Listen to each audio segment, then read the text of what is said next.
Est-ce que vous ressentez cette ambiance de carnaval, de liesse, de joie, de gaieté, de bonheur? Oui, oui. Oui, Sûr, mais énormément. non, non, mais Non, non, mais je vois les paillettes dans les cheveux de Daniel. oui. Ah bon? Voilà. Bon, alors pour la peine, je vais vous asséner mon éditorial. Alors, je vais en quelque part autant appeler un chat, une Christine Christine. Je vais quand même un peu m'adresser à Madame Christine Chivalon, qui est une anthropologue française. Je ne vais pas l'agresser, je vais m'adresser à elle, qui est directrice de recherche du CNRS, qui participe à l'Université des Antilles. Alors, c'est pour ça que je vais vraiment l'épargner. Au laboratoire de recherche, le FEAC, Daniel connaît ça par cœur naturellement, Pouvoir, Histoire, Esclavage, Environnement, Caraïbes, Amérique. Elle enseigne l'anthropologie et l'histoire de la Caraïbe à l'Institut d'études politiques de Bordeaux et à l'Université de Bordeaux. Et de même, et là, ça va se confier à Frédéric, on parlera d'un organe de presse numérique plus tard qui lui aussi donne dans la préoccupation de nos problèmes martiniquais. Je ne veux pas faire de clocher intense, mais enfin bon, c'est un petit peu la ligne conductrice d'aujourd'hui. Je commence donc cet édito, si vous le voulez bien. La Martinique mérite mieux que des caricatures. Oui, la liberté d'expression est fondamentale. Elle ne dispense pas de rigueur intellectuelle. Il faut en avoir, surtout quand on parle de la Martinique. Aimé Césaire le disait, nous sommes de ceux qui ont dit non à l'ombre. Non aux raccourcis, non aux caricatures, non aux lectures paresseuses de notre histoire. On ne comprend pas une société post-esclavagiste sans en avoir vécu les héritages. La Martinique s'est construite, et nous en sommes tous conscients, autour de cette table, dans le choc, dans la contrainte et dans le mélange. Le créole est né là, dans la douleur et dans la beauté. Édouard Glissant parlait d'une identité en mouvement, pas une racine bloquée, figée. Il évoquait un rhizome, quelque chose qui pousse sous terre la nuit, le jour, en permanence, complexe, vivant. Alors non, notre inscription, à la face du monde n'est pas de la superficialité. C'est une sublimation collective, petite, étroite, quelques milliers de personnes, mais c'en est une quand même, une réponse culturelle à une histoire violente. Ne pas le comprendre, chère madame, c'est reproduire le regard qui juge sans comprendre. Pourquoi? C'est parce que sur le groupe GBH, dont elle a parlé en termes très peu élogieux, je prends la défense de personne, parce qu'en réalité, je vais parler comme il dit, je m'en fous. Sur le groupe GBH, attention aux amalgames. On peut critiquer, on doit débattre, mais il faut distinguer l'analyse économique du procès idéologique. Le mécénat, puisque c'est de ça qu'elle parlait en le décriant, le mécénat, la culture, le patrimoine, insuffisant ou non, chère madame, participe à l'attractivité d'un territoire fragile. Patrick Chamoiseau, vous le connaissez tous, parlait de relations, pas de simplification. En conclusion, la vraie urgence, elle est là. Une île qui vieillit, une jeunesse qui part, un avenir collectif à reconstruire. Importer des discours de division, c'est nous affaiblir. Notre responsabilité aujourd'hui, c'est de comprendre notre peuple, c'est ce que nous faisons, pour mieux le servir. Et peut-être que ces personnes, dont je ne mets pas en doute la bonne volonté, nous y aideraient par leur silence. Taisez-vous. Regardez-nous, regardez-nous avec nos problèmes entre nous, Emmanuel Becquet, toi Chabine. Puis venez pas avec vos opinions internationales, venez pas avec vos titres ronflants, venir juger un Becquet qui profiterait de sa richesse pour essayer de circonvenir les Martiniquais avec l'art contemporain. Arrêtez avec ce cinéma-là et puis jingle.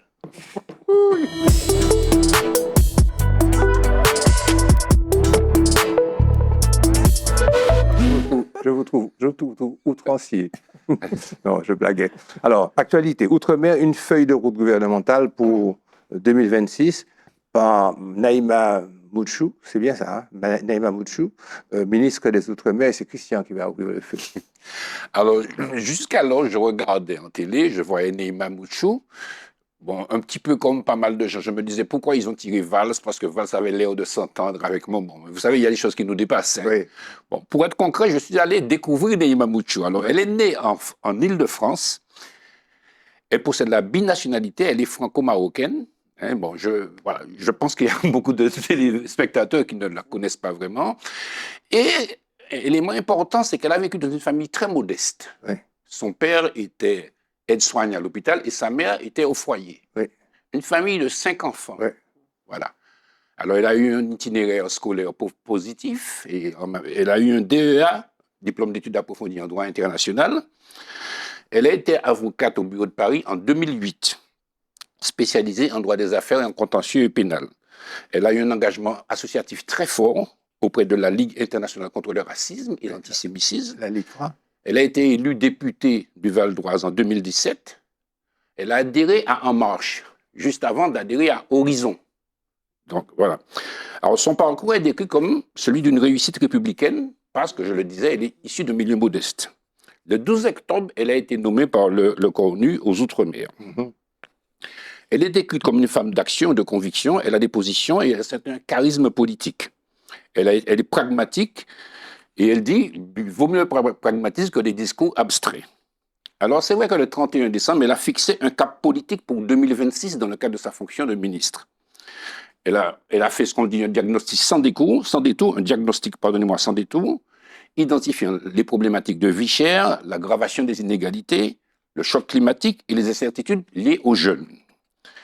Elle propose concrètement un soutien aux filières économiques, elle propose de favoriser l'emploi dans les Outre-mer, de sécuriser les investissements, d'éliminer les freins à l'embauche.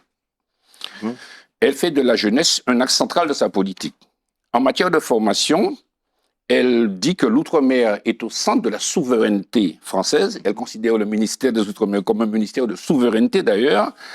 Et en matière de loi d'orientation pour 2027, elle pense organiser un rendez-vous économique des ultramarins et elle va travailler beaucoup sur le dossier de la Nouvelle-Calédonie. En résumé, 5 axes majeurs de son activité: renforcement de l'économie locale, lutte contre la vie chère, priorité à la jeunesse, reconnaissance stratégique des Outre-mer et une exigence accrue de résultats concrets dans l'action publique. On a toujours parlé de ça, l'évaluation des actions. Alors, on verra des résultats. Forcément, je pense qu'elle va venir au pays très bientôt. Elle et donc, je pense que... Elle est à la Mayotte récemment. Donc, voilà, j'ai été quand même assez, je dirais pas séduit, mais si vous voulez, quand j'ai pris conscience de son itinéraire, voilà, je ne la connaissais pas comme ça et je trouve qu'elle a quand même certains mérites. Et que, voilà. Ouais. Comparaison n'est pas raison. Mais quand tu as une ministre qui a ce niveau de réflexion et de proposition, c'est sûr que dans la pratique, il faudra de l'argent, il faudra des sous, la France n'a pas d'argent et tout. Mais restons au niveau abstrait, au niveau théorique. Bon, quand tu as ce niveau de réflexion, cette approche, et puis cette densité de la pensée, et puis un autre Luberlu, oui, je pèse mes mots. Je dis Luberlu qui arrive et puis qui dit oui, où est-ce que ça chatouille ou ça gêne les Martiniquais. La grande distribution. Ah bon, eh ben on va youpi, on pense à la grande distribution. Non, et puis quelqu'un à qui on dit viens dans ma maison, et puis le lendemain vous contestez la facture qui vous présente de ce qu'il a payé pour vous, l'État français. Tout que c'est, il n'y a pas de comparaison. Bienvenue, Madame Naïma Boutchou, on vous attend avec impatience et avec amour et tendresse. Oui, oui. La Cour des comptes européenne alerte sur l'avenir de l'agriculture dans les régions ultrapériphériques. Et dans son rapport de 2026, du mois de mars 2020, janvier, janvier, elle juge le POSEI indispensable mais insuffisant. Oui. Alors, 2 choses pour bien comprendre. D'abord, ce que c'est que la Cour des comptes européenne. On est habitué à la Cour régionale des comptes, on est habitué à la Cour des comptes au niveau national, mais on connaît moins la Cour européenne. Enfin, moi, je l'ai découverte. En tout cas, j'avoue mon ignorance. Et donc, la Cour européenne, la Cour des comptes européenne, dresse des rapports parce qu'elle analyse les politiques publiques en matière financière, notamment. Et elle s'est penchée, s'agissant des régions ultrapériphériques, sur la question des aides en matière agricole, c'est-à-dire le POSEI. Donc, rappelons simplement qu'il y a 3 pays européens qui sont concernés par ces aides, par le POSEI, c'est la France, l'Espagne et le Portugal. Et le constat de ce rapport, c'est de dire qu'il y a une trop grande concentration des aides sur une partie de l'agriculture. Alors, sans surprise, pour la Martinique et la Guadeloupe, ce sera la banane. Et pour les autres régions, une c'est le riz et l'autre c'est le lait. Donc c'est déjà ça permet de comprendre qu'il n'y a pas que nous c'est pas une spécificité martiniquaise d'avoir une catégorie qui est plus bénéficiaire des aides. Ensuite, elle indique que ces aides n'ont pas permis la diversification de l'agriculture. Et le POSEI, qui est là pour lutter contre l'insularité, l'éloignement, la difficulté d'approvisionnement, elle dit que la Cour des comptes, que le système d'aide il y a des zones d'ombre, il y a des angles morts, comme elle dit, sur la question des aides. Notamment, elle pointe du doigt le fait que dans certains cas, les aides sont données quand il y a des phénomènes climatiques ou bien quand il y a un défaut de commercialisation. Elle dit donc qu'on arrive à ce paradoxe que plus tu vends, plus tu as de l'aide. Et elle dit que Moins tu vends, plus tu as d'aide. Et plus tu as de l'aide. Donc elle dit que c'est un paradoxe. Ça devrait être le contraire. Oui. Alors, il me semble quand même qu'on ne peut pas mettre sur le même niveau les catastrophes climatiques et la non-commercialisation, parce que c'est pas de même nature. Et donc, les préconisations, c'est de cibler la diversification. Et la semaine dernière, je crois que c'est toi, Christian, ou bien, bon, peu importe, un de nous avait traité du fait qu'il y avait eu un accord interprofessionnel pour la diversification. Donc, on se dit que c'est quand même un constat, parce que bon, nos professionnels ne sont pas idiots non plus, hein. Ils constatent bien que c'est les problématiques. Mais la difficulté, et c'est un peu la question qu'on peut se poser sur les rapports de la Cour des comptes, pas seulement concernant le POSEI, mais quelquefois sur les autres problématiques, c'est quelquefois une vision un peu trop technocratique et qui ne tient pas suffisamment compte de la réalité du terrain. Parce que l'organisation de la filière banane qui s'est organisée pour pouvoir bénéficier de ces aides, c'est qu'elle a en son sein fait des efforts considérables d'organisation. Et ça ne se fait pas en quelques mois, ça se travaille. Et donc, peut-être que ce qu'il faut qu'on fasse, c'est ce qui a été fait pour la banane, qu'on le fasse pour les autres filières, de façon à ne pas prendre le même temps pour pouvoir bénéficier de cette diversification. Et le rapport indique alors un point qui sonne comme un signal d'alarme, le fait que la Commission européenne envisage de modifier un peu ces aides agricoles pour les loger les intégrer dans des aides générales. Or, ce qui, à mon avis, serait vraiment une catastrophe parce qu'il n'y a plus de visibilité. Ça entraîne donc une incertitude et tout professionnel qui est face à une incertitude, donc il est dans une incapacité de programmation et d'organisation de sa filière. Donc je trouve que c'est un très mauvais signal qui est donné à la profession et on espère qu'au niveau de la commission, il y aura suffisamment de résistance pour pouvoir maintenir un dispositif qui certes peut être amélioré, mais qui a son utilité indiscutable. Oui, je voudrais renverser, être un peu iconoclaste, renverser une façon de penser. En amplifiant une chose que tu as dite, mais la mettre en relief. On ne peut pas reprocher à un secteur professionnel, les bananiers, de s'être organisé, de faire travailler 5 000 ou 6 000 personnes, donc de reverser des salaires et de participer à l'économie du pays. On ne peut pas leur reprocher d'avoir fait ce travail-là. On ne peut pas dire que la petite agriculture est discriminée alors qu'elle n'a jusqu'à la semaine passée, avec cette interprofessionnalité lancée par Maya et puis lancée par la coopérative de Juvenal Rémy. On peut pas. C'est pour ça que je me permets de dire ça maintenant. Avant, je ne les aurais pas fustigés parce qu'ils étaient pétrifiés, ils ne faisaient rien dans leur petite misère, dans leur pauvreté de petite production agricole. Mais maintenant qu'ils se sont organisés, qu'ils ont compris, je peux le dire. Dépêchez-vous pour qu'on arrête de dire que les bananiers, c'est des méchants, regardez, simplement parce qu'eux, ils font leur travail, parce qu'ils en ont les moyens, parce qu'ils en ont peut-être l'intelligence, l'intellect, l'habitude séculaire, etc. Mais vous, on a les mêmes écoles, on a les mêmes diplômes, on a les mêmes recours, les mêmes moyens, peut-être moins l'accès aux banques. Là encore, j'en doute. Donc, comme vous disait Daniel, ce PCI doit être maintenu, la visibilité doit être donnée, le principe moteur doit être fait pour catastrophe naturelle, pour insuffisance de commercialité, parce qu'il faut que les gens ici mangent à l'autre bout de l'Europe. Parce que nous sommes l'Europe, imaginez-vous. Ça fait un sentiment de puissance. Je suis grand, je suis immense. Alors, il y a un petit canal maritime qui est un peu long, je ne sais pas. Mais enfin, on est très bien. En tous les cas, c'est pas mon sujet, mais je voulais quand même dire qu'il faut arrêter avec les raisonnements misérabilistes pour dire, ouais, nous, les petits, nous, pas qu'à faire rien, etc. En tous les cas, la grève des enseignants en Martinique, la prime de vie chère, entre fondements historiques et conflits sociaux, est en train d'être secouée dans ses fondements. Et je trouve ce sujet-là très intéressant. Vas-y, Emmanuel. Oui, c'est un sujet intéressant parce que je crois qu'il faut le traiter à deux niveaux. D'abord, le conflit lui-même, essayer de le comprendre, et puis de déceler le débat qu'il ouvre, surtout, sur notamment la prime vie chère. Alors, sur la première partie, moi j'ai envie de dire que le combat est juste.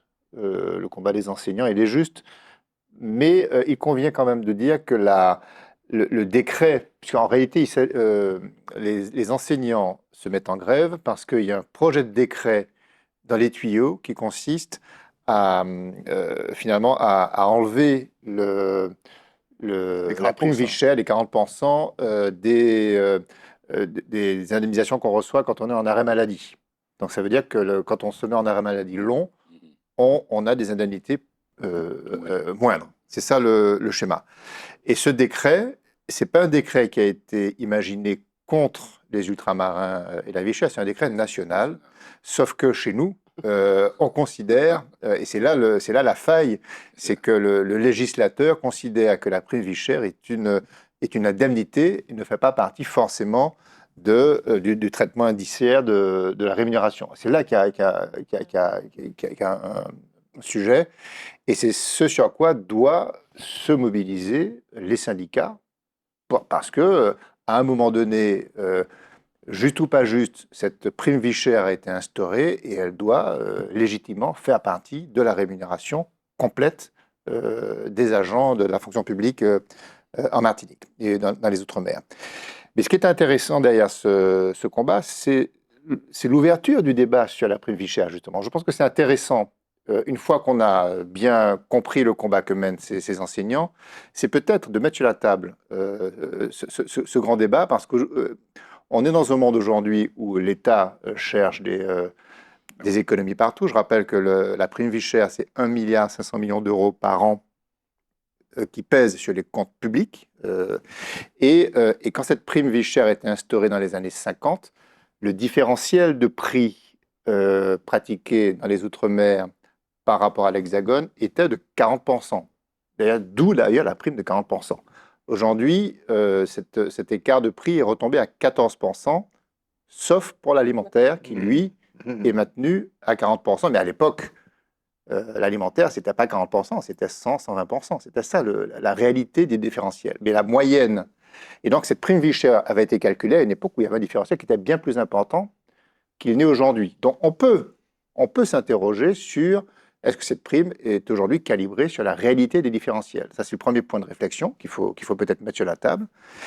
Et le deuxième point de réflexion, c'est de se dire cette prime vie chère concerne une catégorie de Martiniquais, d'ultramarins, mais pas une autre. Et donc là, il y a un problème de justice qu'on peut aussi mettre sur la table, parce que notamment les acteurs du privé sont défavorisés par rapport à cette prime qu'ils ne perçoivent pas, et donc avec un effet de conflit qui se maintient entre ces deux mondes, le monde du privé et le monde du public.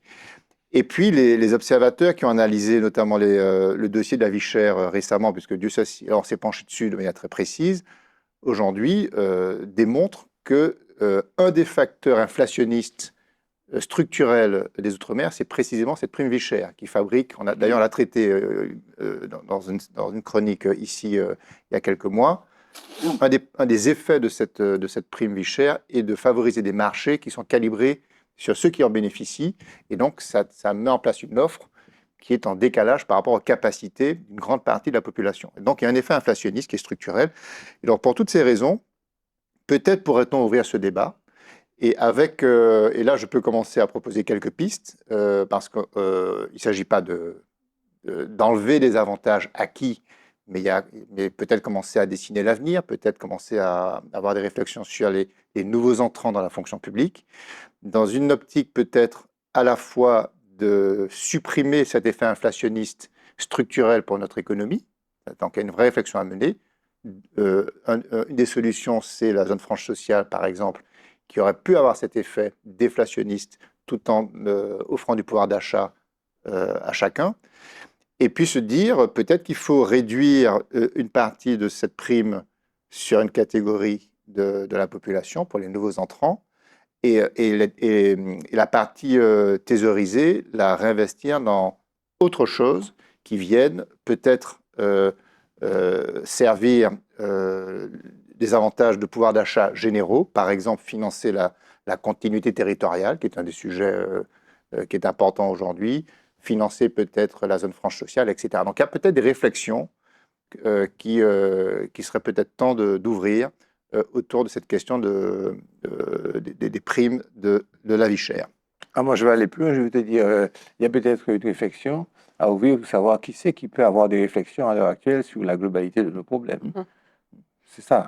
Qui c'est qui peut réfléchir pour nous? Qui c'est qui réfléchit pour nous? Qui Oui, s'est mais, mis autour d'une table et puis ouais, qui règle des problèmes élémentaires, peut-être complexes et subtils, mais élémentaires. Comment fait-on pour augmenter le revenu de la population et en même temps ne pas créer cette dichotomie? Mais oser ouvrir le livre, parce que le problème, c'est qu'on est dans des postures. C'est sûr que là, on touche à des totems, et à force de ne pas vouloir traiter le problème, eh bien, on s'enfonce dans des systèmes inégalitaires et structurellement inflationnistes. Donc, à un moment donné, il faut avoir le courage de dire, on se met autour d'une table et on regarde ce qu'on peut faire intelligemment ensemble. Jingle société.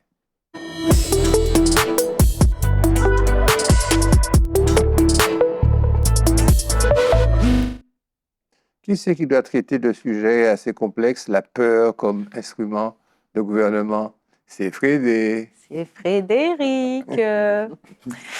Donc, la peur comme instrument de gouvernement, c'est de plus en plus, ça a toujours été utilisé, de Machiavel, le prince, à l'art de la guerre de Sun Tzu, la peur est un levier très puissant de gouvernement. Et je suis aujourd'hui assez sidérée par le fait qu'elle soit utilisée aussi fréquemment dès lors que j'allume mon poste et que j'entends parler de notre président américain Donald Trump. Il a toujours quelque chose à dire. Je veux bien qu'on ait tous quelque chose à dire, surtout la présidence des États-Unis, mais là, ça commence à faire beaucoup et il est opportun de décortiquer un petit peu la mécanique de la peur comme instrument. Et j'ai décidé de prendre un exemple en Martinique, des pénuries en Martinique, pour donner des exemples concrets de ce mécanisme qui est aussi utilisé, je crois, sur notre belle île.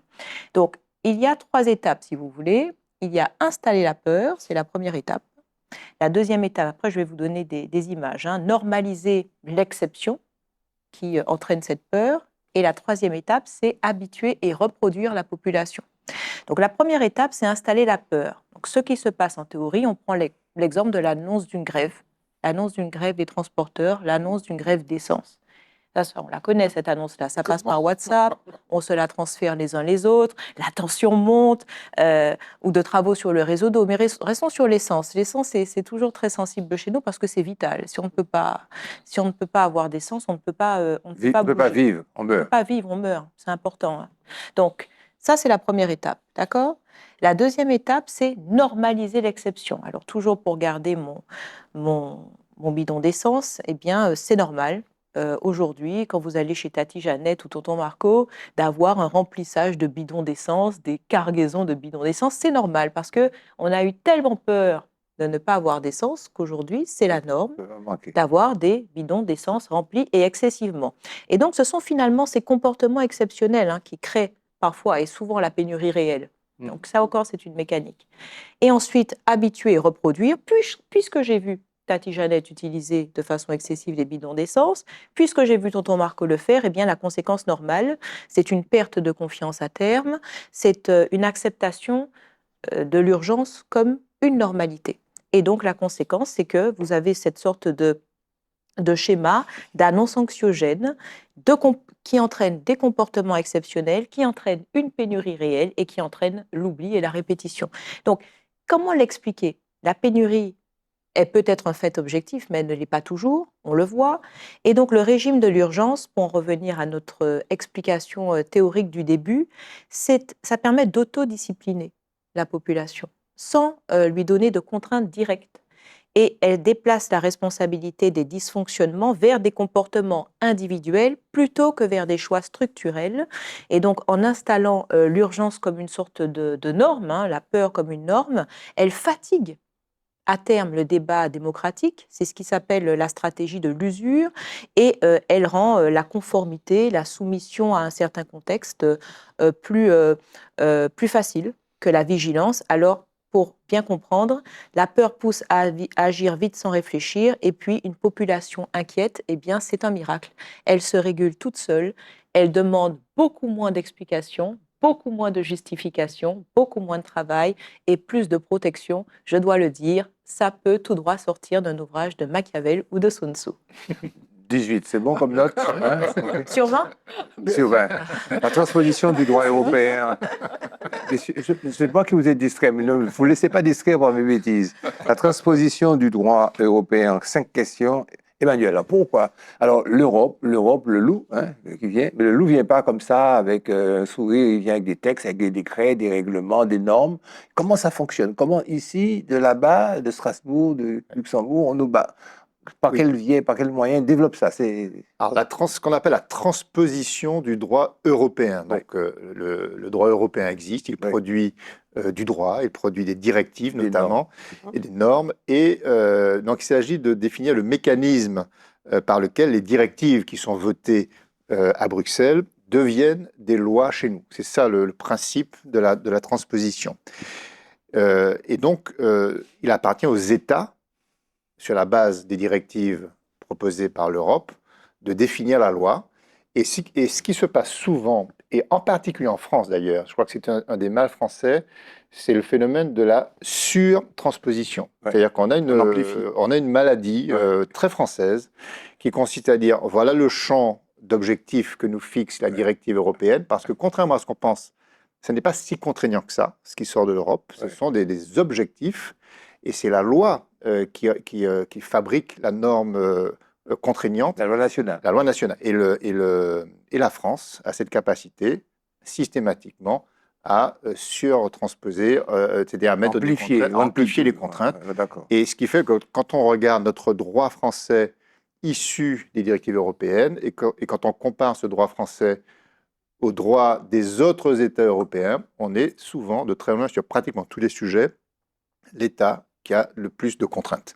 Et donc, on se met souvent à critiquer l'Europe, mais on oublie de se critiquer soi, parce que mine de rien, c'est notre système qui a fabriqué cette surtransposition, parce que la France aime faire du zèle, c'est un peu sa caractéristique. Voilà. Et donc, là où l'Europe demande une norme raisonnable, bien souvent, Paris ajoute parfois des couches de contraintes administratives supplémentaires. Ça, c'est une réalité. La deuxième idée que je veux faire ressortir, c'est ce qu'on appelle l'adaptation, parce que, vous savez, et là je parle plutôt pour nos régions, nous faisons partie des régions ultra-périphériques, qui est une terminologie définie par l'Europe. Et à ce titre-là, l'article 349 du traité sur le fonctionnement de l'Union européenne nous permet théoriquement d'adapter le droit européen à nos réalités climatiques, isolement, les marchés étroits, etc. Donc on a cette capacité d'adaptation. La question c'est, est-ce qu'on se sert correctement de ce droit quand on est ultramarin? Ça c'est un autre débat.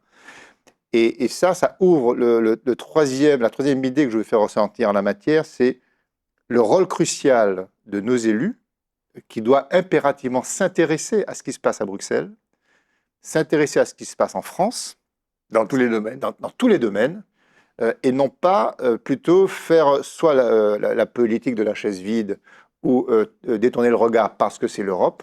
Ça, c'est une erreur fondamentale parce qu'on se prive d'un levier qui est essentiel et qui est efficace. D'autres régions ultra-périphériques du monde, d'Europe en tout cas, on voit bien à quel point elles peuvent bénéficier des avantages de l'Europe. C'est comme ça qu'il faut voir les choses. Et donc là, le message que je veux faire passer, c'est de se dire, c'est de s'interroger sur nous-mêmes, sur notre capacité à s'intéresser, notamment à l'Europe, sur un plan électoral. Je vois les campagnes électorales européennes chez nous, elles sont objectivement sous-traitées. Enfin, on vote à 10%, 12%. Enfin, c'est pas un sujet, alors que ça devrait être peut-être un sujet plus important, plus prioritaire. On devrait se mobiliser davantage. Nos élus devraient mobiliser davantage leur électorat sur la question européenne, non pas pour faire allégeance à l'Europe, mais simplement pour obtenir des leviers de pouvoir supplémentaires. C'est ça l'enjeu. Et donc, investir les campagnes électorales, pour moi, c'est un enjeu important de nos élus locaux. Et puis, deuxième élément que je voudrais citer, c'est ne pas avoir honte d'utiliser nos leviers d'influence quand ils existent. Il y en a un qui s'appelle Eurodom, je suis désolé de le dire, mais qui est utilisé par certains groupes de pression dans beaucoup de territoires d'Europe, enfin de France, pardon, que ce soit les chambres de commerce, les chambres d'agriculture, les chambres artisanales ou les groupes économiques. Et je regrette que les élus locaux ne s'embarquent pas avec le même état d'esprit pour profiter à fond de ce levier, qui est un levier efficace, qui fait du lobbying. C'est pas un gros mot, le lobbying. Enfin, on a intérêt à être bon aussi là-dessus pour pouvoir mieux exploiter, encore une fois, les ressources et les leviers de l'Europe. Donc voilà, utiliser de leviers d'influence, il faut le faire sans complexe, de manière résolue et à tous les niveaux. Emmanuel, parfait. Très bien. Frédéric, la Martinique mérite mieux que des caricatures. Alors, je dois expliquer que je ne suis pas auteur de cette déflagration, effectivement, de critique. Ça vient d'un groupe qui s'appelle Trading Grain. En fait, ils opèrent dans l'agriculture. Ils travaillent donc avec ceux qui gouvernent, ceux qui prennent des décisions, ceux qui accordent des subventions et autres. Et ils sont outrés, ce sont des jeunes, ils sont outrés de voir à quel point, en fait, il y a un bashing permanent de notre Martinique par cet organe dont le seul rôle est de critiquer. Je veux bien qu'ils critiquent les OPRAC rouges, mais il y va de la même tonalité, avec la même cuillère, le même outil, ceux qui essaient, avec des maladresses, des insuffisances, on les dénonce de gérer ce petit pays difficile. Ça s'appelle, ce sujet, la Martinique mérite mieux que des caricatures. Vas-y. Oui, alors je peux citer les organes dont tu parles. Bah oui, puisque c'est un article qui a été envoyé en réaction à de nombreux articles de la part de M. Michel Taube sur Opinion Internationale, notamment taillant dans le vif nos élus, Rodrigue Petitot, sans subtilité et nuance. Donc ils ont souhaité réagir à ces articles en expliquant qu'ils souhaitent une approche sans déni, mais qui ne serait pas fondée sur autant de rigueur. Et ce qu'ils disent, c'est qu'ils souhaitent avancer, c'est qu'ils souhaitent mettre les choses sur la table, on y reviendra, mais ils en ont, je crois, un peu assez de cette sorte de Martinique bashing. Voilà, je pense que c'est en somme ce qu'ils expriment. Je crois vraiment qu'aujourd'hui, nous sommes sur des secousses et des conséquences de l'état de la France, de l'Hexagone actuel, à savoir une sorte de balancier permanent entre ce que je qualifie, ça ne regarde que moi, d'ultra-gauche et d'ultra-droite. On est dans cette sorte de balancier. Je m'explique. Alors, l'ultra-droite, parce qu'on a des positionnements dans l'opinion internationale que je ne qualifie pas d'ultra-droite, mais qui peuvent se prêter à finalement des critiques extrêmement acerbes sur l'économie, sur la situation sociale. Et on a de l'autre côté ce que tu avais évoqué dans ton édito, des propos qui ont des connotations, je ne dirais pas bohémiens, mais qui veulent un petit peu sauver la Martinique, un petit peu, tu vois, cette sorte d'ambiguïté entre le paternalisme. Donc, on a cette mentalité. Donc, quand je parle, voilà, on a... plutôt que de dire ultra-gauche et ultra-droite, je vais me modérer, je dirais de fortes couleurs de gauche et de fortes couleurs de droite. Oui. Et finalement, c'est cette polarité qui est mise en place et qui polarise tout le débat français et que je retrouve aujourd'hui advenir ici.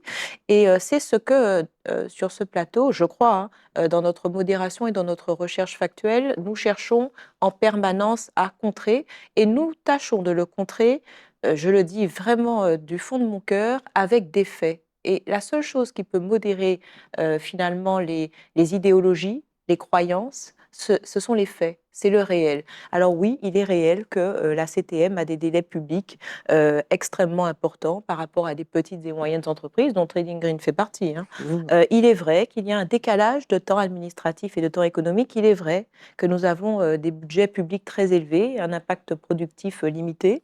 Il est vrai que le coût de l'emploi public ou aidé est très important. Et il est vrai également, je n'en jette plus, je pourrais passer l'émission à faire cela, que l'aide aux entreprises est sans contrepartie suffisante. Mais finalement, je crois qu'il est surtout vrai que la réalité doit s'imposer, à savoir fixer pour nos organes décisionnaires 5 à 10 priorités maximum avec un budget, avec des indicateurs de performance, avec un plan annuel et pluriannuel. Il est vrai qu'il est important de réorienter la commande publique vers la production locale, ce dont tu parlais avec Daniel sur le POSEI et les filières à effet réel. Il est vrai qu'il faut arrêter ou réallouer tout dispositif peut-être inefficace après 24 mois.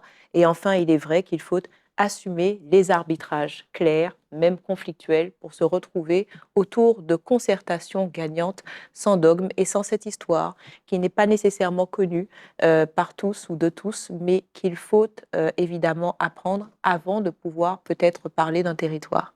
Et puis de nous laisser régler nos problèmes entre nous.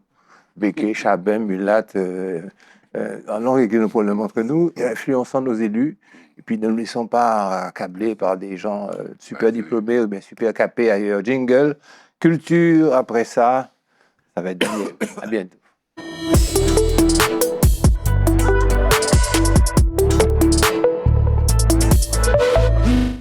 Directement à toi. Oui, alors j'ai souhaité parler de ce catalogue, Peindre à la Martinique, une histoire de l'art décentré, qui correspond à une exposition qui vient d'ouvrir à l'habitation Clément. Quand j'avais parlé du catalogue de l'exposition sur les Taïnos et les Kalinago, Oui. j'avais indiqué comment l'exposition était importante et le catalogue l'était également. Et là, c'est pareil. Nous avons la chance, je dirais, d'avoir une exposition qui a pour commissaire Christelle Lozère. Christelle Lozère, c'est une jeune femme très douée qui a un doctorat d'histoire de l'art, qui est professeure à l'Université des Antilles, qui est directrice de recherche.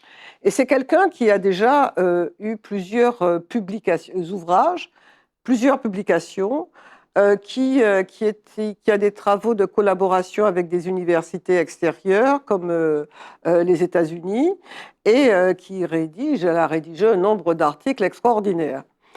Mais ce qui est extraordinaire dans cette exposition, et c'est pour ça qu'il faut lire le catalogue, parce que quand on va voir l'exposition, quelquefois on va voir des tableaux, l'attention est focalisée quelquefois à 80% par l'œuvre.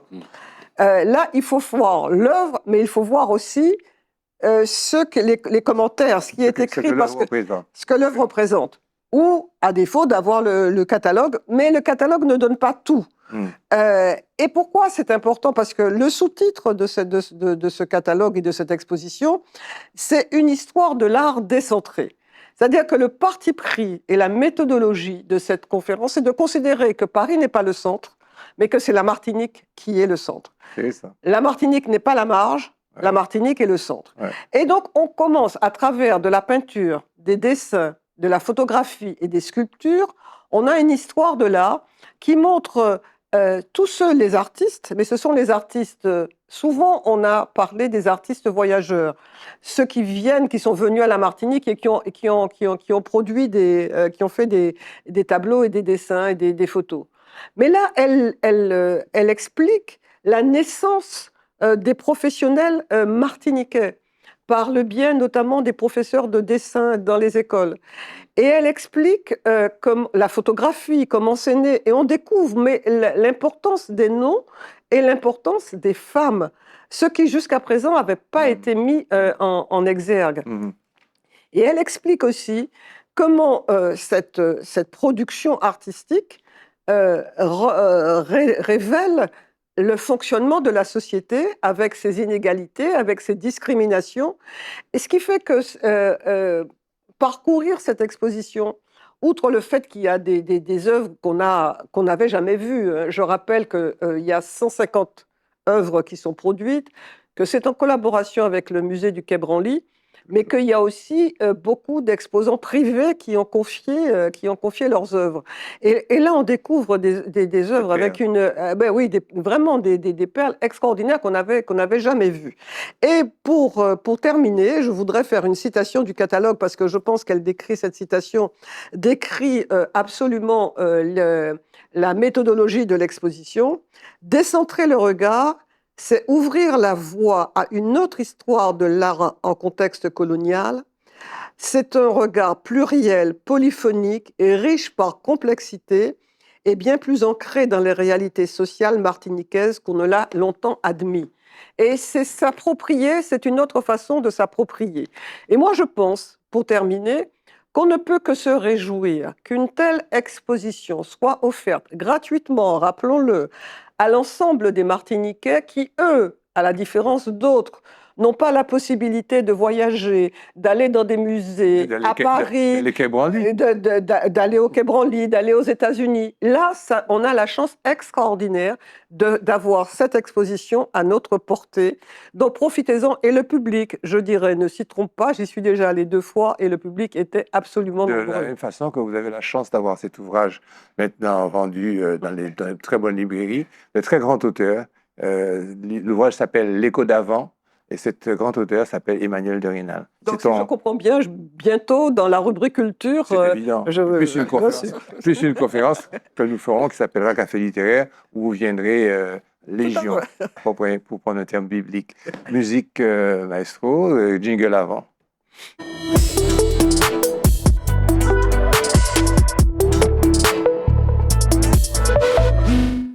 Nous sommes dans la période. Directement à toi. Donc, nous continuons à parler des musiques du carnaval. La semaine dernière, on a fait un petit retour dans le passé en revisitant Loulou Bois la ville. Et c'est bravo, Vaval, bravo, les chansons qui animaient notre carnaval traditionnel. Une pensée pour Joe Desormeaux, dont on a parlé aussi. Il disait « Paniva carbonageri ». Voilà, dans le carnaval. Ce sont des vœux pieux. Alors aujourd'hui, on continue. On a parlé de Plastic System Band, puisque ce sont des gens qui ont innové. Et cette fois, je vais parler de Tambour Bacchanal, le groupe de Nico Gernet, qui a aussi, même avant, semble-t-il, Plastic System Band, développé les parades. Alors, regardons un petit peu de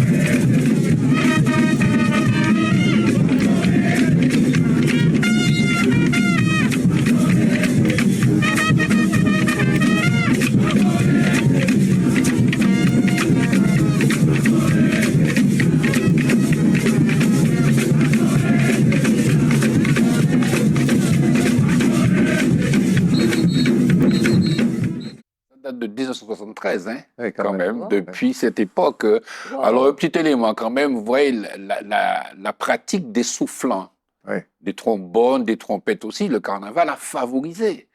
Vous vous rappelez, avant, c'était de la fanfare que Moundeka apprenait à jouer, puisqu'il y avait des fanfares dans chaque commune. Et là, le carnaval, bien évidemment, développe effectivement la pratique de ces instruments. Alors, le carnaval, c'est nous, mais comme nous sommes une télévision anti-Guyane, il faut qu'on fasse un clin d'œil aussi à la Guyane. C'est bien. Et la Guyane, c'est un carnaval. Je vais vous en parler, mais regardons un petit peu.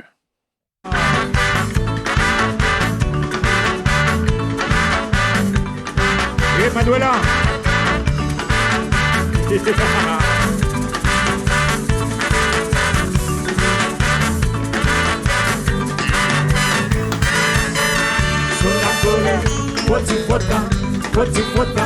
Potifota, sonacole, potifota, blopecole, potesere, sonacole, sonacole, sonacole, sonacole, sonacole, sonacole, sonacole, sonacole, sonacole, sonacole, c'est ça, la sauce.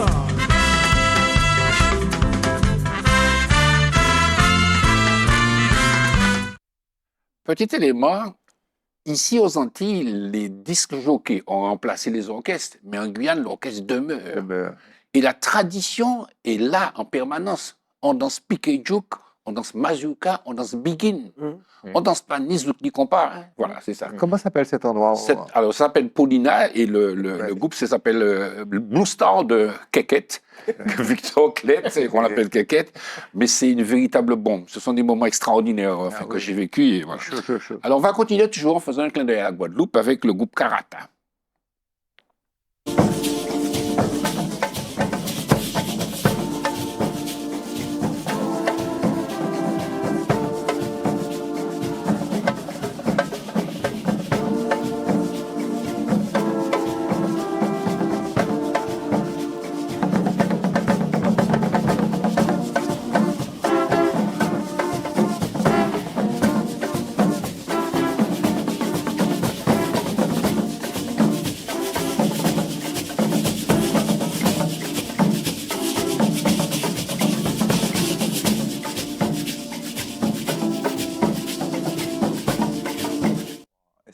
C'est toujours extraordinaire de voir comment les gens s'investissent de manière spontanée et voilà, ils sont disponibles quoi, parce que quand on croit en quelque chose, et c'est ce qui se passe aujourd'hui, vous avez des groupes comme ça de plus de centaines de personnes, et je veux un clin d'œil à Akio aussi en Guadeloupe, c'est extraordinaire. C'est extraordinaire, Akio, de voir des cornes de lambi, des tambours, des vêtements, des couleurs, si vous voulez. Et on a enfin compris que quand on avait le tourisme, ça fonctionne ensemble, parce que il faut qu'on ait utilisé effectivement ce genre de manifestation pour attirer, n'est-ce pas, ceux qui ont envie de connaître et de nous visiter.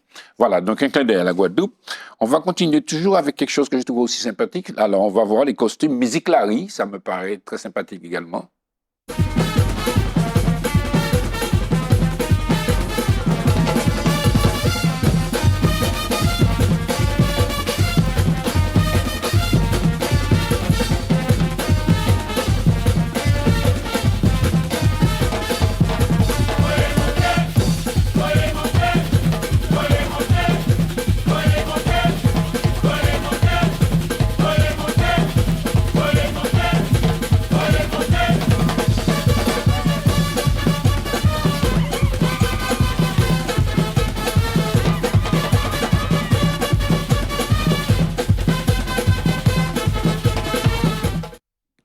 Voilà, je partage ça avec vous parce que ce sont des choses que je trouve sympathiques et voilà, encore une fois, mesurer l'intérêt des gens, leur capacité à se fédérer et cette inventivité qui existe et qui est quand même fabuleuse, quoi. Absolument, voilà. Alors, j'ai trouvé quelque chose de sympathique parce qu'il faut savoir que dans l'histoire, il y a beaucoup de compositeurs antillais qui ont écrit des chansons de carnaval, hein, de Barrel Coupet, en passant par beaucoup d'autres, et Pierre-Louis. Pierre-Louis qui a été un des promoteur de la biguine de la mazurka et du jazz antillais aussi en France. Et j'ai retrouvé un enregistrement de Pierre-Louis qui s'appelle Carnaval, influencé un petit peu par Trinidad, etc. Mais écoutons, ça paraît très sympathique.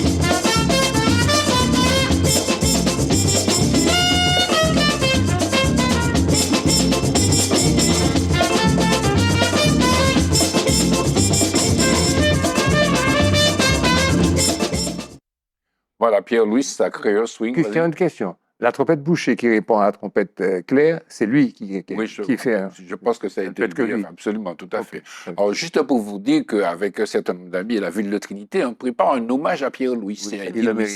Au mois de juin prochain, donc on prépare une grande manifestation pour faire un petit peu remonter les souvenirs de ces pionniers quoi, qui ont mis les bases de notre tradition musicale. Alors je vais terminer avec quelque chose qui va vous surprendre, mais c'est parce que je veux aussi faire un clin d'œil à cette nouvelle génération qui a certainement d'autres approches, mais qui reste intégrée et ancrée dans nos traditions. Alors Ridla, c'est de la Guadeloupe, et ça me paraît, je trouve ça original, donc je partage avec vous et avec les téléspectateurs. Ok.